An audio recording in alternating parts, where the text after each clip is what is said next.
I'll try to squeeze this whole talk in about the ambush I was in with operating with the 11th Cav as a temporary, trying to learn how to work with these 8 Cav vehicles.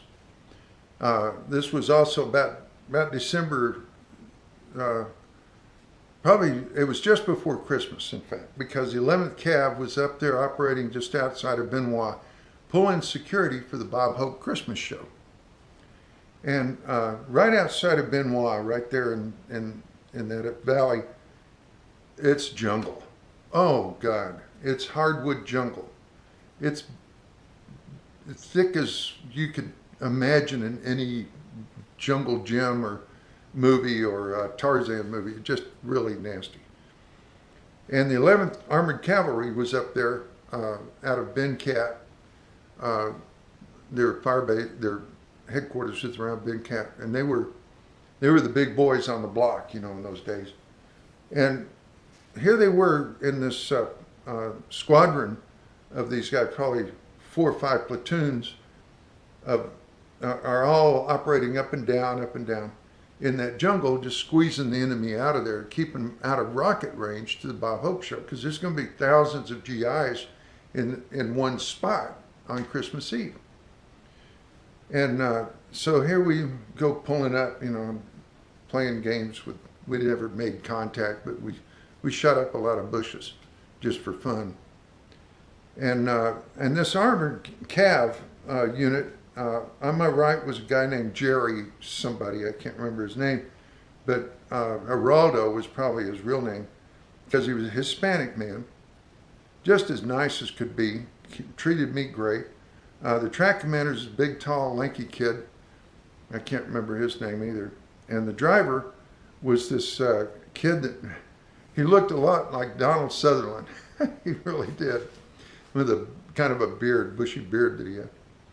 But anyway, I was totally inexperienced with these vehicles. My forte had been tanks, and yes, I know I was airborne, but I was still operated with tanks, with a armored cavalry unit in Germany. Excuse me.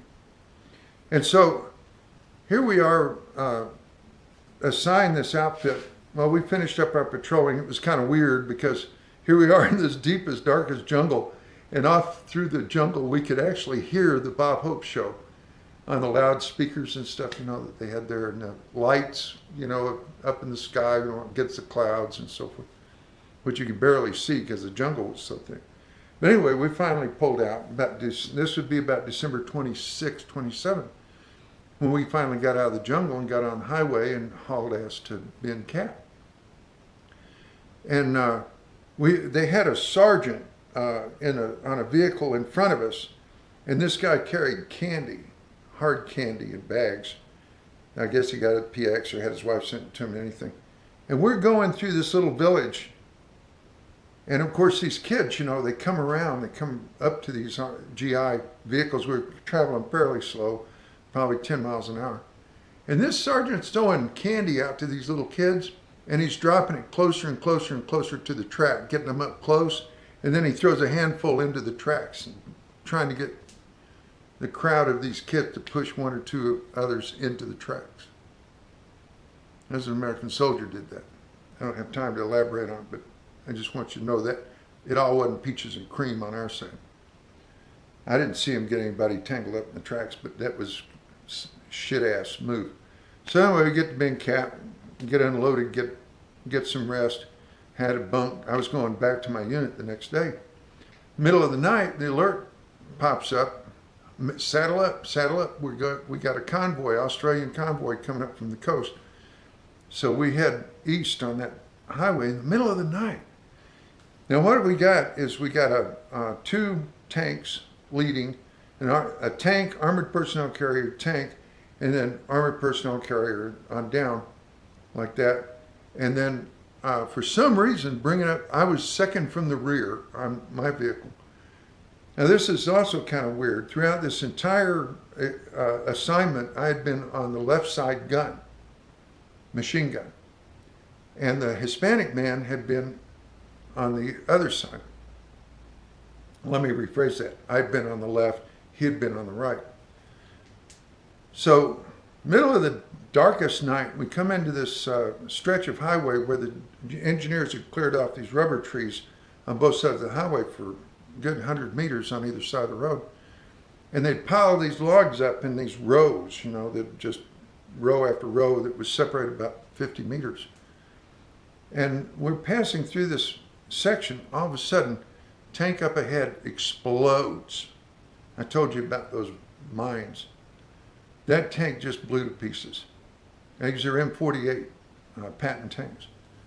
Well, the track behind him swivels. The machine gun fire comes from the right.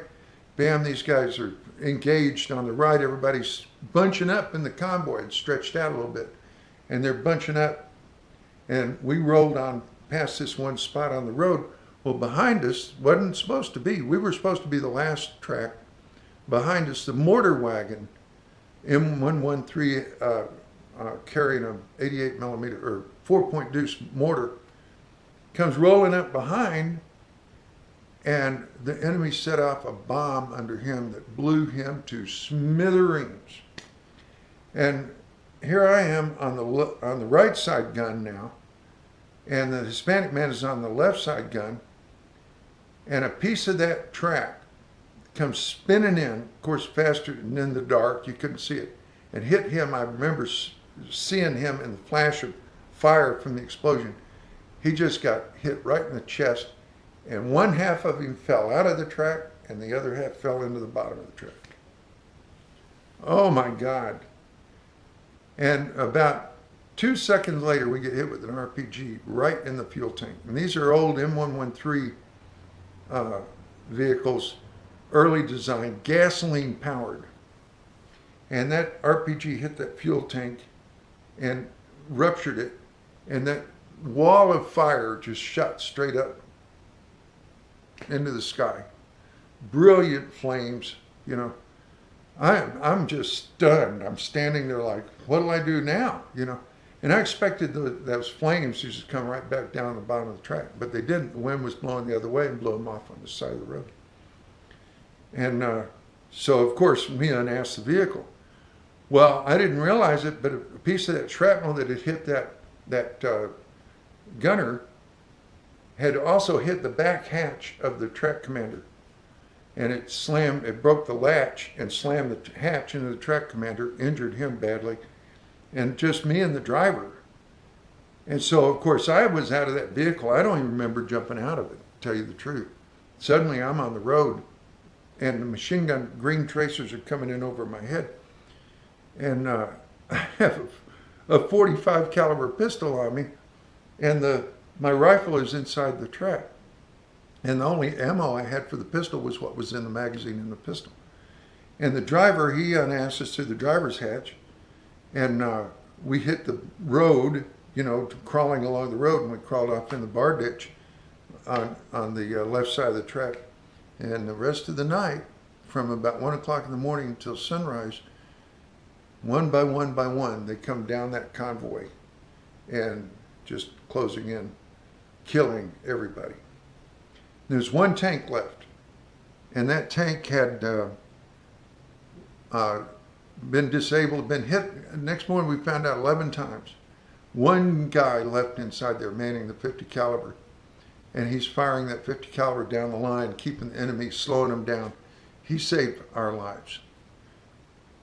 Come the next day, when the next morning, here comes a convoy, rescuers and all that come rushing up. Everybody was dead in that convoy except me and that driver and one other guy. And I told him, I said, that gunner's still shooting down there. He's in that tank. They ran down there. This guy had no feet. One of the RPGs that had penetrated that tank had cut his feet off. And he was standing in the seat, his blood everywhere. He's standing in the seat of that track commander's firing that 50 caliber on stumps all night. He died just before they got to him. That's all I got to say about that.